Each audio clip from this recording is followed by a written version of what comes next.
En guise d'exercice 3, je vous propose de dessiner un cylindre tronqué. On le voit ici sur la vue de face que c'est manifestement un cylindre, là, puisque j'ai pas de ligne noire autre que circulaire. Lorsqu'on tourne le cylindre à 90 degrés, on perçoit bien sûr un rectangle, mais celui-ci a été découpé, donc on comprend qu'il y a une trouée dans le cylindre, ce qui est confirmé par la vue de dessus, où les pointillés nous indiquent le passage du trou à l'intérieur, et les lignes pleines ici sont des transpositions dans un autre axe de la découpe qu'on a fait dans le cylindre. Donc, lorsqu'on dessine des cercles comme des carrés, on va commencer par réaliser une boîte capable dans un premier temps. Alors, j'ai placé ma ligne d'horizon. Je vais placer le regardeur ici. Je vais m'aider un petit peu des règles pour être plus efficace. Pour aller placer la base de ma boîte capable.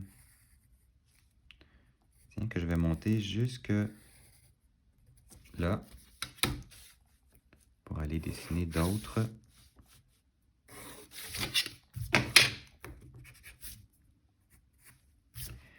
fuyantes. Donc, les étapes commencent à se recouper. Je veux trouver les rapports largeur-hauteur qui sont justes. J'ai le sentiment d'être devant un carré vu en semi-profil lorsque je place ma ligne de profondeur à cet endroit. J'ai un rectangle qui est 2 fois plus long que haut. Dans ce cas-ci, j'estime que ma première ligne devrait être située là si je sépare mon rectangle en deux. Tiens, je vous donne un petit truc là, pour pouvoir transposer des longueurs. J'ai mis cette ligne-là juste un petit peu plus éloignée de celle-ci, étant donné que la ligne du regardeur est plus proche de ce point de fuite-là que de ce point de fuite-là. Et je veux maintenant doubler ma longueur. Donc, je ne peux pas juste transposer ma mesure 2 fois plus loin. Ce que je peux faire, c'est que je peux aller trouver la moitié de la hauteur de cette mesure-là, me dessiner une ligne qui part du coin, et donc je viens comme de faire un X qui sépare cette forme-là en deux, et là où j'arrive, ça va me donner le double de la longueur. Donc j'ai commencé par dessiner un cube que j'ai transformé en un prisme rectangulaire 2 fois plus long que large. Et il ne me reste plus qu'à compléter ma boîte capable. Voilà, ici, et là, ici, et là. Et je regarde, je m'assure que mes lignes sont justes, et le fait que le croisement entre mes fuyantes du bas et mes fuyantes du haut sont dans un axe qui est vertical l'une par rapport à l'autre, confirme que mes mesures sont bonnes. Alors, je veux transformer cette forme en cylindre, donc je vais devoir transformer cette face ici en un ellipse. Et je dois savoir où mon ellipse va aller se joindre sur les côtés de ma boîte capable. Donc, je peux dessiner un carré par-dessus ça. Et au fond, un cercle, ça se joint à mi-chemin entre les différents sommets. Alors, je veux trouver le centre perspectif de cette forme, toujours de la même manière, en reliant mes différents sommets, en traçant une verticale, à partir du centre, en réalisant une fuyante vers mon point de fuite. Et j'ai maintenant les 4 points de jonction, donc la tangente entre mon ellipse et le carré qui l'entoure, à la différence que le carré a été déformé parce qu'il est en perspective. Alors, je dois maintenant faire une ellipse qui va aller frapper de façon tangentielle à chacun des angles que j'ai dessinés sur ce trapèze. Alors, je vais avoir une tangente qui va arriver comme ça. Je vais avoir une tangente qui va suivre le chemin ici, une tangente ici et une tangente comme ça. Et je vais donc devoir faire une ellipse dont la courbe est beaucoup plus serrée ici que là, et beaucoup plus serrée dans le coin supérieur gauche. Donc, je m'assure que mon ellipse est régulière et qu'elle frappe tous les centres que j'ai identifiés, et ça me donne une forme qui est déformée par la perspective.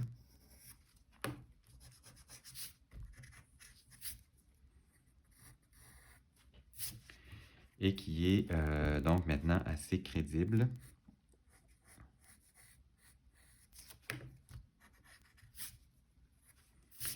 Et je vais répéter l'opération, ma foi, plusieurs fois, puisque j'ai des ellipses à faire à certains endroits.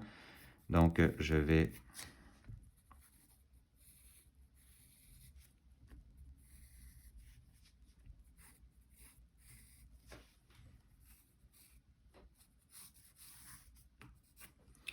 trouver les centres.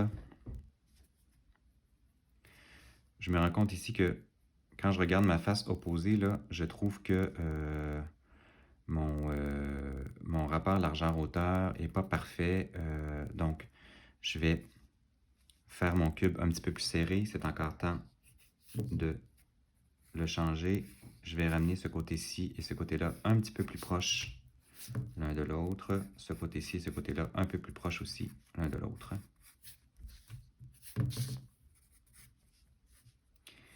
Et je vais aller inscrire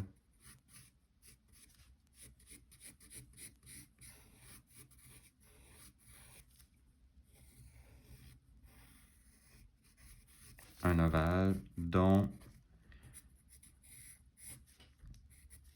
la jonction doit toujours être dans un rapport qui est tangentiel avec l'angle de la forme qui se dirige vers le point de fuite. Donc, il est normal que celui-ci soit plus large par rapport à sa hauteur que celui-là, puisque je vois cette face-là davantage que celle-ci là, commence à se rapprocher beaucoup de mon point de fuite de gauche, donc c'est normal que je la vois avec un angle plus serré. Et donc, si mes mesures sont bonnes, je peux relier la base et la hauteur. Donc, tout ça devrait s'en aller vers mon point de fuite. Et j'ai encore à trouver, à diviser mon espace en 4 quarts ici pour aller faire mes séparations à l'intérieur. Donc, si vous n'avez pas effacé votre ligne de centre tout à l'heure, moi je la vois encore, elle est ici, on peut la retrouver.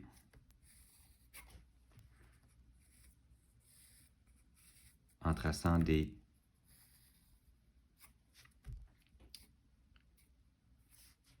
lignes obliques. On va encore, à partir du centre, se tracer une ligne qui sépare notre objet en deux. Donc, on a le centre de notre cylindre ici. On doit encore diviser ce centre-là en parts égales. Donc, je me dessine un X. Je trouve le centre. Je dessine un X. Je trouve le centre. Et j'ai maintenant subdivisé. Donc, je ne sais pas si vous voyez la progression, là, l'angle, là, j'ai un quart, un deuxième quart, un troisième quart et un quatrième quart. Et tout ça diminue au fur et à mesure qu'on s'éloigne de l'œil du regardeur. Je ne veux pas entrer dans des calculs trop complexes pour faire le restant de mes formes. Je vais là tolérer une certaine part d'intuition dans mon dessin. Ce que je veux, c'est faire des ellipses qui sont à mi-chemin entre la courbure de celle-ci et celle-là. Donc, je me fie un peu sur les deux. Je reproduis grosso modo l'angle de celle-ci et je reproduis grosso modo l'angle de celle-là. Celle-ci, on va la voir aller rejoindre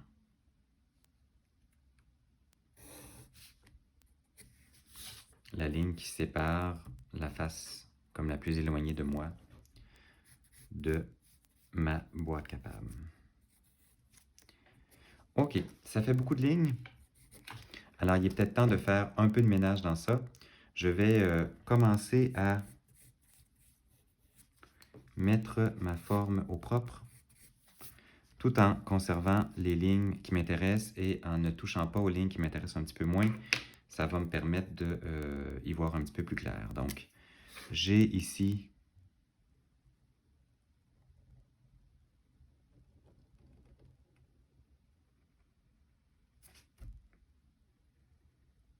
un ellipse. J'ai ici une ligne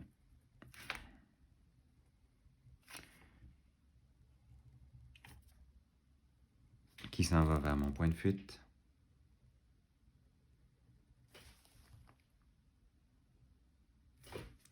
J'ai une partie visible de l'ellipse qui referme mon cylindre par là-bas. J'ai ma ligne du milieu qui reste. J'ai mon autre ellipse qui reprend en gros la forme de celle-ci. Ça ici, c'est trop serré. À l'œil, on le voit. Alors, je vais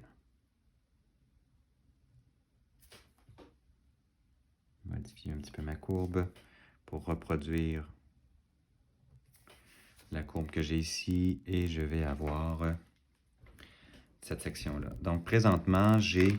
Tiens, je pense que je peux tout effacer ça.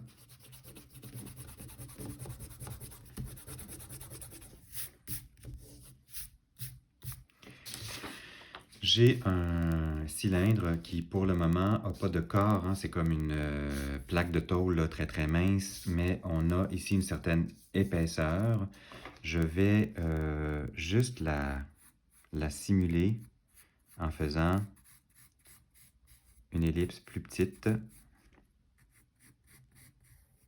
Donc, je dois donner plus d'épaisseur en bas et en haut, puisque j'ai une forme qui est étirée vers le haut. Et je dois me rapprocher davantage des côtés. Ici et là, je vais faire la même chose. Je vais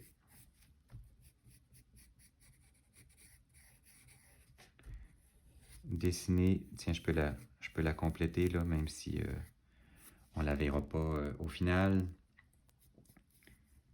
Je vais reprendre mon ellipse que j'avais fait ici, puisque je vais voir également la fin de mon tuyau à travers mon dessin, qui va passer à peu près ici.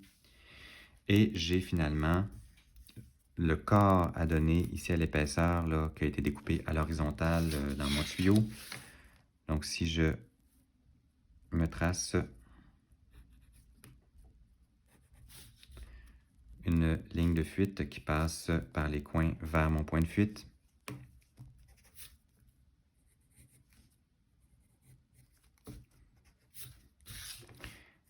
et que je vais donner de l'épaisseur, ces lignes-là étant parallèles, elles pointent toutes vers le même point de fuite. Je vais donc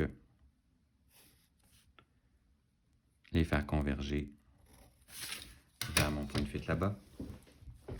Et j'ai donc maintenant les mesures qu'il me faut pour terminer.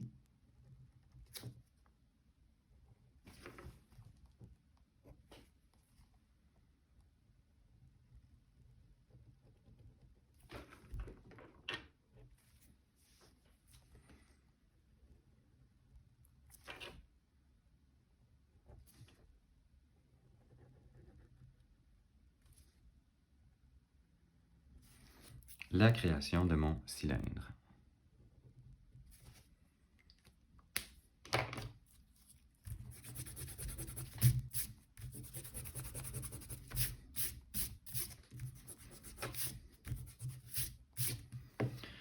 Et voilà, c'était quand même plus costaud comme forme.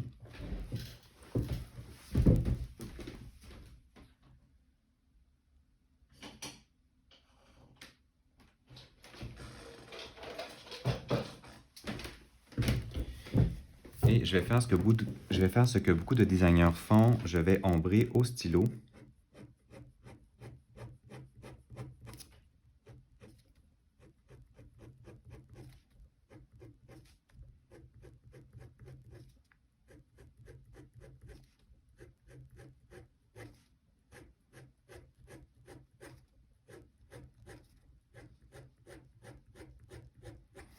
Donc, je me suis choisi une ligne d'ombre. Je vais avoir la même chose ici à l'intérieur.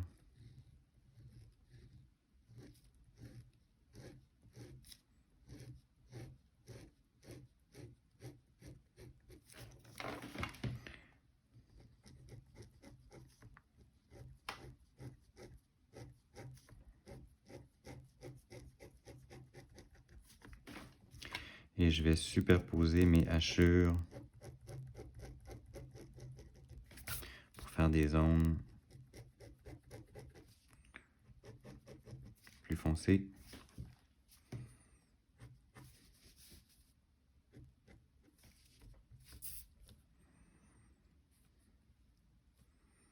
Je suis un peu embêté quant à l'ombre portée que je vais avoir ici.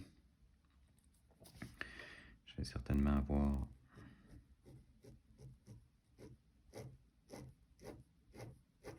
une bonne partie de ça qui est à l'ombre.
Et on va s'arrêter là pour ce dessin.